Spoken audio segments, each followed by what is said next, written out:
Hyundai'us mūsų jau pilnai nudažytas yra. Tai, kaip minėjau, galinį kairį sparną dažėme iki šio kantelio. Supoliruota gražiai yra suleidimo vieta. Toliau galinis dešinys sparnas pas mus keitėsi šiaurinė skarda. Tai irgi viskas. Prieš tai matėt video buvo baltas visas. Dabar jau juodai nudažytas ir, kaip minėjau, suleidimą čia padarėme tiesiai viršutiniu statramščiu.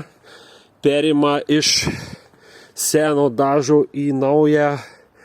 Dar galim stebėti slengstis, visas irgi vidinė dalis galinio dešinio sparno. Aišku, čia dar surinkinėsim langą, teks įstatyti, bet ant varžtų neklijuojamas, o ant varžtų yra dedamas žibintas, dėsis tiksliau abu žibintai. Ši vieta irgi tvarkingai gražiai paruošta gamyklinės siūlės.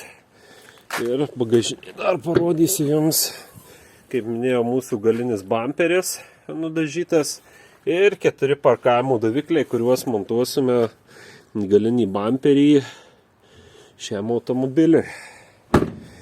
Tai kągi, video sekantį jau padarysiu, kuomet bus automobilis pilnai surinktas. Kuomet surinksim pilnai, aišku, po surinkimo dar lauks ir plovimo, valymo, poliravimo darbai.